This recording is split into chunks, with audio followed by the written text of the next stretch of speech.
안녕하세요. 여러분의 출석 부지기 조성환입니다. 네. 이거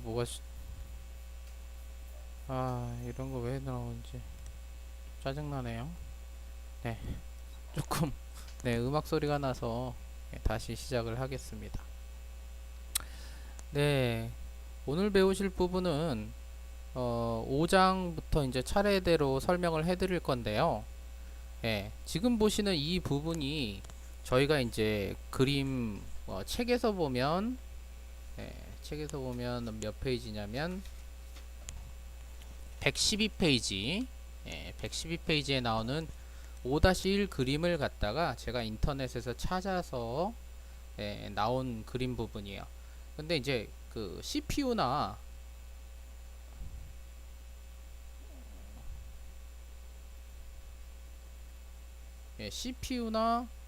그 캐시 기억 장치, 그다음에 주기억 장치, 보조 기억 장치, 직접 접근 기억 장치와 순차 접근 기억 장치, 그리고 프로그램 및 데이터, 요런 부분, 그다음에 옆에 있는 기억 장치 부분과 접근 속도 및 비트 가격, 기억 용량, 요 부분에 대해서 이해를 잘 못하실 겁니다.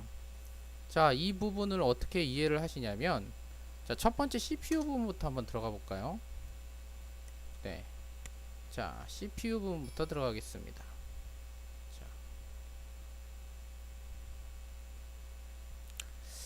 자, 컴퓨터 CPU. 자, 뭐라고 되어 있습니까? 0과 1만으로 세상을 바꾼 컴퓨터의 두뇌. 네, CPU는 바로 두뇌 부분이라고 할 수가 있습니다. 좀 확대를 해서 볼게요. 자, 우리가 그 저번에 그 아마 과제물로 중간 과제물로 쓰셨던 분들은 이 CPU에 대해서 많은 분들이 거의 대부분 아실 거예요. CPU는 Central Processing Unit이라는 약자입니다. 그래서 중앙 처리 장치로 되어 있기 때문에 두뇌라고 생각하시면 돼요. 네. 그래서 여기서 보시면 CPU는 데이터를 처리하는 컴퓨터의 두뇌라고 되어 있죠. 그래서 마이크로 프로세서라고 불리고 이 부분에 있는 부분들을 우리가 이용을 해서 이 컴퓨터에 기억하는 부분들을 또는 연산하고 또 계산하고 이렇게 하는 부분들을 알아두는 부분이라고 보시면 됩니다. 그래서 이 부분은 이제 이진수로 되어 있어요. 즉 0과 1의 조합으로 되어 있는 CPU이기 때문에 그런 데이터의 처리 속도를 우리가 많으면 많을수록 많으면 많을수록 이렇게 그 코어라든가 여러 가지 그런 수로 인해서 이름을 붙여 놓고서 그 CPU의 용량이라든가 또는 CPU의 성능을 갖다가 나타내는 그런 부분으로 보실 수가 있죠. 여기서도 보시면 이제 그 두 번째 나오는 캐시 기억 장치에 대해서도 나왔어요. 자, 캐시 기억 장치. 자, 캐시 기억 장치는 무엇이냐? 바로 여기 있는 부분이라고 보시면 돼요. 자, 이게 왜 있느냐? 자, 여기 있는 이 보조 기억 장치 딱 보면 하드디스크고 요게 이제 나중에 배우실 램이라고 하는 부분입니다. 우리가 램 용량을 따지면 요 주기억 장치에 있는 램 용량을 따지는 거고요. 그 다음에 이쪽 아래 CPU와 서로 연동이 돼서 보조 기억 장치에 있는 데이터가 주기억 장치로 갔다가 주기억 장치에 있는 부분이 다시 CPU로 넘어가기 전에 여기 있는 캐시 메모리에 잠깐 머물러서 이 여기 있는 그 코어 CPU의 그 주기억 그 하는 부분 있죠. 그러니까 주로 이제 계산하고 연산하는 부분과 연동이 돼서 그래서 이제 왔다 갔다 하게끔. 그러면 이게 왜 주로 이렇게 되느냐? 보조 기억 장치에서 직접 이렇게 데이터를 하게 되면 여기 보시는 그림과 같이 매우 느립니다. 전반적인 처리 속도가 굉장히 크게 저하돼요. 그래서 요 CPU의 캐시 메모리가 크면 클수록 이 성능 향상에 유리한데, 근데 왜 이 성능 향상에 유리함에도 불구하고 캐시 메모리를 크게 만들지 않느냐? 비싸요. 네, 굉장히 비쌉니다. 예. 그리고 전력 소모가 굉장히 커요. 그렇기 때문에 이 보조 기억 장치에서 주기억 장치로, 주기억 장치는 램이라고 그랬는데 이 램 같은 경우에는 얘 속도의 5분의 1 속도, 즉 5배가 느립니다. 예, 램은 5배가 느리기 때문에 대신에 가격이 싸고 용량을 느리기가 좋고, 아까 전에 단점이 전력 소모량이 캐시 메모리에 비해서 극히 적습니다. 그래서 이렇게 조합을 해서 동작 속도는 빨라지고 그 개인용 컴퓨터 이용할 때 이제 그 가격이 저렴하게끔 만들어주는 역할을 하는 거죠. 그래서 이런 방식으로 구성이 되게 돼 있는 겁니다. 아셨나요?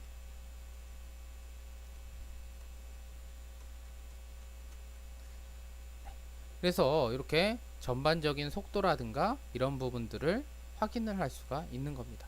아마 저번에 이제 과제를 하셨던 분들이라면 마이크로소프트의 CPU는 대략적으로 어느 정도 이해를 하실 겁니다. 즉 뇌라고 하는 부분이란 걸 아실 수가 있을 거예요. 자, 그럼 두 번째로 보죠. 아까 캐시 기억 장치에 대해서 잠깐 설명을 해 드렸었는데요. 이 캐시 기억 장치가 무엇이냐? 이거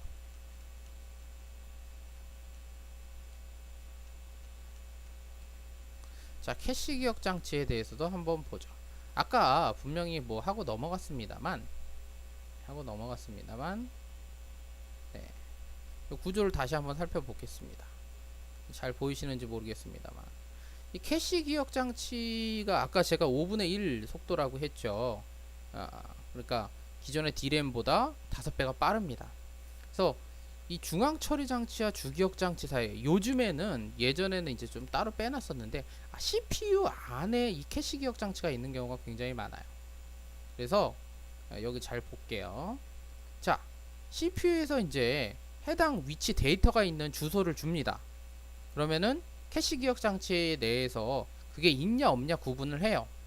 그래서 있으면 바로 해당 부분에 완료를 하고, 없으면 다시 주기억 장치 그 램에 접근을 해서 거기서 이제 다시 빼내오는 거죠. 그러니까 그 직접적으로 갔을 때는 주기억 장치가 분류라든가 이런 것을 다시 분류하고 확인하고 하는 작업을 다 했다면, 이 캐시 기억 장치가 있음으로 인해서 분류 확인 작업을 캐시 기억 장치가 하고, 획득을 해서 이제 전달해주는, CPU에 전달을 해주는 역할이 캐시 기억 장치이기 때문에 미리 분류를 해놓으면 당연히 정리정돈이 돼 있으면 어떻게 하겠습니까? 당연히 쉽죠.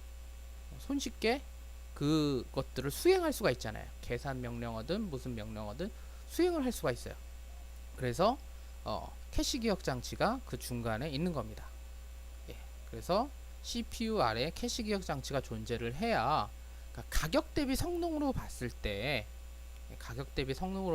굉장히 좋다. 그럼 왜 램과 캐시를 갖다가 캐시를 램으로 바꾸면 램 대신에 캐시 쓰면 되지 않느냐? 아까 말했듯이 캐시 기억 장치는 전력 소모가 많고 비싸기 때문에 그걸 할 수가 없어요. 하면은 이제 손해를 보게 되는 거죠. 그 제품을 만드는 곳에서. 그러니까 보통 그런 부분 때문에 이 구조가 이런 식으로 있게 되는 겁니다. 자, 그 다음에 이제 주기억 장치가 되겠네요. 주기억 장치 한번 보죠. 주기억 장치는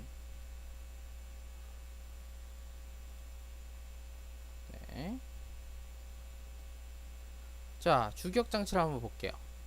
주기억 장치. 자, 그림을 한번 볼게요. 자, 여기 보면은 랜덤 액세스 메모리가 주로 이용되고 있고, 기존에 이제 변하지 않는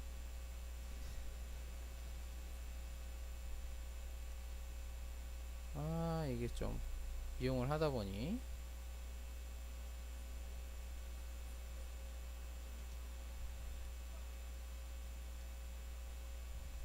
잘못 눌렀네요.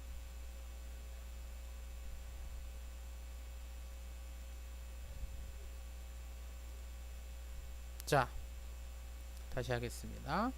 자, 저장용으로서 그 램을 주로 활용하고 있는데, 이 롬과 램 두 가지가 있는데요. 이 롬은 미리 이제 저희가 컴퓨터를 키면 이상한 글자 같은 거 막 나오고서 넘어가잖아요. 그죠? 그거 이제 롬에 다 저장이 되어 있는 겁니다. 얘는 읽을 수만 한 메모리예요. 읽을 수만 할 수 있는 메모리예요. 즉 컴퓨터가 기본적으로 실행을 해야 될 때는 기본적인 그런 수행 과정이 있어야 되는데 그것이 바로 롬에 하는 역할이고 롬은 그걸로 끝입니다. 우리가 뭐 고칠 수도 없어요. 고칠 수도 없고 그러니까 처음 제작을 할 때 이 롬에다가 그런 그 데이터라든가 이런 것을 이끌어 놓고 얘는 전원이 꺼져도 데이터가 사라지지 않습니다. 하지만 우리가 주로 이용하는 것은 바로 램입니다.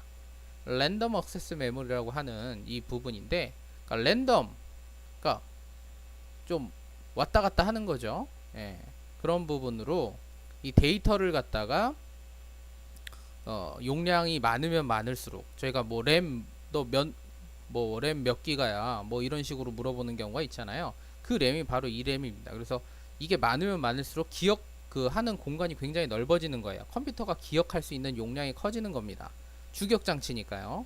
그러니까 주격 장치니까 이 커지고 대신에 이제 전원을 끄게 되면 그 자료들은 다 사라지죠. 네, 사라지죠. 여기 보시면 아까 똑같은 내용이 계속해서 반복됩니다. 똑같은 내용이 계속해서 반복돼요. 이 그림 보시면 아까 CPU 얘기해줬죠. 캐시 기억 장치 얘기해드렸죠. 이 주기억 장치에 있는 게 바로 이 램이라고 보시면 됩니다. 네, 램이라고 보시면 돼요. 자, 그 다음에 직접 접근 장치와 순차 접근 장치에 대해서 말씀을 드리겠습니다. 자, 먼저 직접 접근 장치 말씀을 드릴게요. 제가 좀 쓰기가 싫어서요. 예, 쓰기가 싫어서 먼저 데이터의 판독, 기록 시간. 그러니까 이게 뭐냐면 우리가 테이프를 하시게 되면 테이프에서 그 원하는 곡을 찾으시려면 어떻게 해요? 돌리고 맞는지 시간 체크해보고 돌리고 찾고 이런 식으로 찾죠. 예, 마찬가지 얘기입니다. 아, 이거 직접이었나요? 아, 죄송합니다. 그건 순차고요. 돌리고 찾는 건 순차고요. 지금 요거 같은 경우에는 그러니까 예를 들어서 우리가 mp3 같은 거 찾으실 때 곡을 딱딱딱딱 지정을 해 놓잖아요. 그럼 그 위치 해당 위치에 데이터를 바로바로 찾아가서 바로바로 틀잖아요. 맞죠? 예를 들어서 몇 분 몇 초다 하면 바로 그 장소로 바로 가지 않습니까? 그죠? 딴 데 뭐 이렇게 가는 게 아니라 그게 바로 이제 직접 접근 기억 장치라고 보시면 돼요. 원하는 데이터에 얘가 그냥 바로 다이렉트로 날아가는 겁니다. 바로 다이렉트로 날아가는 거예요. 슝 떠서 비행기가 이제 슝 날아가서 예를 들어서 서울에서 이제 서울에서 부산까지 간다 그러면 비행기는 쭉 하늘 날아가지고 바로 부산으로 가죠. 하늘 날아서 바로 부산으로 가요. 그죠? 지금 요 직접 접근 장치는 그런 방법이라고 보시면 되고요. 뒤에 이어 나올 이 순차 접근 방식 그건 방금 전에 제가 좀 잘못 얘기했던 시퀀스 액세스 뭐 스토리지라고 하는데 차로 가는 거나 마찬가지. 우리가 부산까지 가려면 어떻게 갑니까? 서울에서 출발해서 수원 내려갔다가 수원에서 뭐 대전 내려갔다 대구 갔다가 그 다음에 부산으로 가잖아요. 원하는 곳까지 쭉 그 해당 지역을 이렇게 지나야지만 부산까지 갈 수가 있는 거지 않습니까? 그죠? 그래서 이 많은 시간이 필요하고요.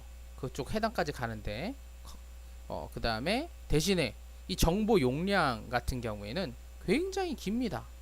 예, 굉장히 길어서 이 대용량을 담을 수가 있어요. 가끔씩 그 TV 같은 데 보면 이렇게 커다란 이렇게 세워져 있는 곳에 양쪽에 이렇게 테이프가 달린 것들 있어요. 예, 그게 이제 그 대용량 정보에 사용하는 테이프라고 보시면 됩니다. 자기 테이프라고 보시면 됩니다. 예, 그래서 얘는 한 번에 갈 수 없다. 그 데이터를 찾기 위해서는 우리가 아까 전에 얘기했듯이 테이프를 갖다가 왔다 갔다 하는 것처럼 그런 방식으로 이용을 해서 찾으셔야 됩니다. 네, 원하는 위치에 계속 뭐 빨리 갖기 했다가 눌렀다가 빨리 갖기 했다 눌렀다 이런 식으로 찾는 식으로 그렇게 누르시는 거라고 생각하시면 되겠습니다. 예, 오늘은 여기까지 진행을 하도록 하겠습니다. 감사합니다.